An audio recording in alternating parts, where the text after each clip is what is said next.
प्रिय बच्चों, आज मैं आपको देश के दुश्मन एकांकी को संक्षिप्त में समझाने लगी हूँ, जिसके लेखक हैं श्री जयनाथ नलिन।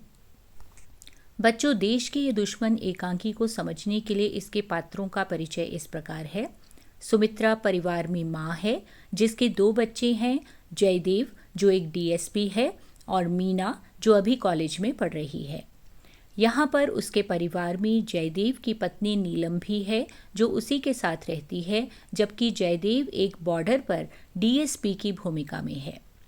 इस एकांकी में 2 पात्र और हैं, जिनमें एक पड़ोसी चाचा हैं और दूसरे उपायुक्त यानी डीसी हैं, जो जयदेव का दोस्त भी है और डीसी की भूमिका भी निभा रहा है। देश के दुश्मन एकांकी जयनाथ नलिन द्वारा लिखित एक राष्ट्रभक्ति की भावना से ओतप्रोत एकांकी है। इसमें लेखक ने भारतीय रक्षा सेनाओं की कर्तव्यता के बारे में, उनकी वीरता, त्याग भावना और बलिदान के बारे में वर्णन किया है। इन्हीं लोगों के कारण भारत अपने दुश्मनों को धराशायी कर आज गर्व से झूम रहा है और इसके माध्यम से लेखक ने ऐसे ही वीरों और देशभक्तों का अभिनंदन किया है, स्वागत किया है। जयदेव वाघा बॉर्डर पर सेना में जवान होने के कारण देश की रक्षा के लिए तैनात है। एक दिन अचानक सुमित्रा को माधोराम के घर रेडियो से यह खबर मिलती है कि वाघा बॉर्डर पर तस्करों से मुकाबला करते हुए 2 सरकारी अफसर मारे गए।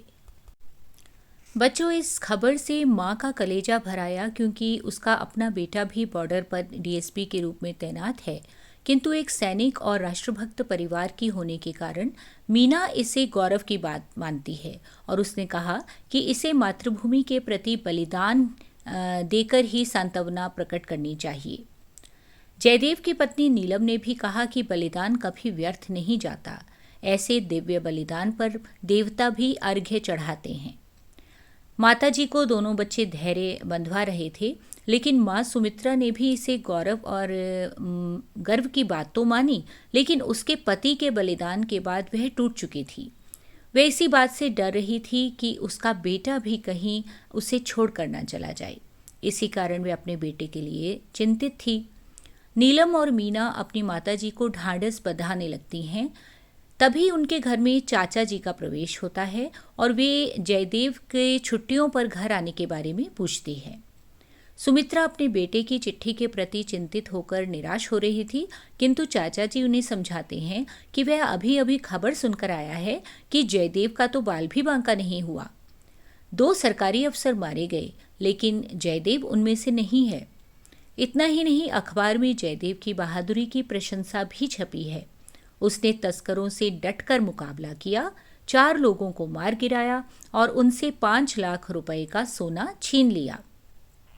बच्चों, यहाँ पर एक बात बताना चाहती हूँ कि परीक्षा में 2 प्रश्न अवश्य आते हैं, जिनमें पहला प्रश्न तो ये है कि तस्करों से जयदेव ने कितने लाख रुपए का सोना छीना, तो उसका उत्तर होगा 5 लाख का। सुमित्रा अपने बेटे के बारे में यह खबर सुनकर बहुत खुश होती है और कुछ समय के बाद जयदेव भी वहां पहुंच जाता है। जयदेव को देखकर उसकी बहन मीना, उसकी पत्नी नीलम और माँ सुमित्रा बहुत खुश हो जाती हैं।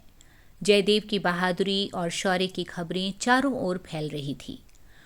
इसी वक्त वहां उपायुक्त महोदय यानी डीसी आते हैं, जो जयदेव के दोस्त भी हैं।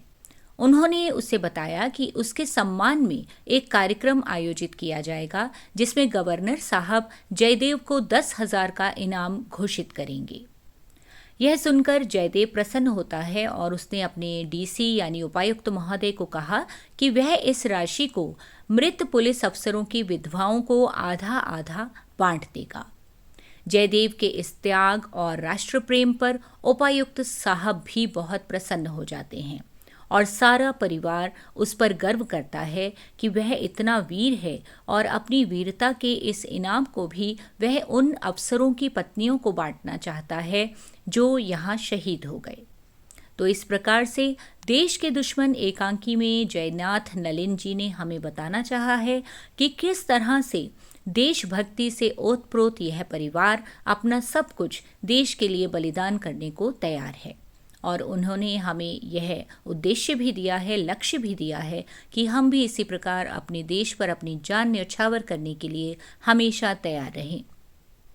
साथ ही बच्चों, एक दूसरा प्रश्न जो हमेशा परीक्षा में आता है उसके बारे में भी मैंने आपको बताना चाहा था। वह यही था कि कितनी राशि का इनाम जयदेव को दिया जा रहा था। तो उसका उत्तर है 10,000 रुपये। आओ बच्चों, अब आपकी पुस्तक में आए हुए लघु प्रश्नों को जल्दी से दोहरा लेते हैं। सबसे पहला प्रश्न है कि सुमित्रा के पुत्र का नाम बताइए। तो सुमित्रा के पुत्र का नाम जयदेव है। वाघा बॉर्डर पर सरकारी अफसरों के मारे जाने की खबर सुमित्रा कहाँ सुनती है? वाघा बॉर्डर पर सरकारी अफसरों के मारे जाने की खबर सुमित्रा माधोराम के घर रेडियो पर सुनती है। जयदेव वाघा बॉर्डर पर किस पद पर नियुक्त था? अब तक तो आप लोग जान ही गए होंगे। जयदेव वाघा बॉर्डर पर डीएसपी के पद पर नियुक्त था। जयदेव की पत्नी कौन थी?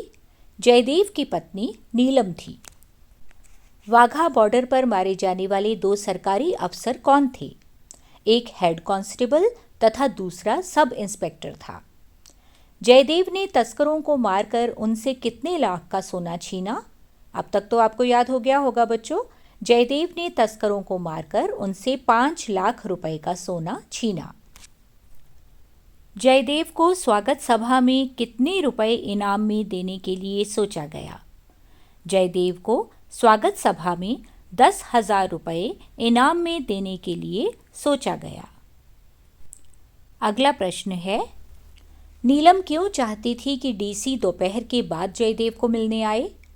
जयदेव अभी अभी घर आए थे और बहुत थके हुए थे। इसी कारण उनकी पत्नी नीलम चाहती थी कि डीसी दोपहर के बाद जयदेव को मिलने आए। डीसी आकर सुमित्रा को क्या खुशखबरी देते हैं? डीसी आकर सुमित्रा को खुशखबरी देते हैं कि जयदेव की वीरता और साहस के लिए उन्हें सम्मानित किया जाएगा और गवर्नर साहब की ओर से 10,000 रुपये का इनाम भी सभा में घोषित किया जाएगा। जयदेव इनाम में मिलने वाली राशि के विषय में क्या घोषणा करवाना चाहता है? जयदेव इनाम में मिलने वाली राशि के विषय में यह घोषणा करवाना चाहता है कि इनाम राशि के आधे आधे पैसे यानी 5-5 हजार दोनों मृत पुलिस अफसरों की विधवा पत्नियों में बांट दिए जाएं।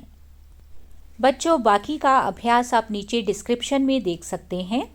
इसी प्रकार अपनी कक्षा से जुड़े हुए वीडियो देखना चाहते हैं तो मेरे channel Hindi classes with Anila Batra को सब्सक्राइब करना मत भूलें और बेल आइकन दबाएं ताकि जैसे ही मैं नया वीडियो पोस्ट करूं आपको तुरंत उसकी सूचना मिल जाए। इसी प्रकार मन लगाकर पढ़ते रहिए और जीवन में आगे बढ़ते रहिए। धन्यवाद।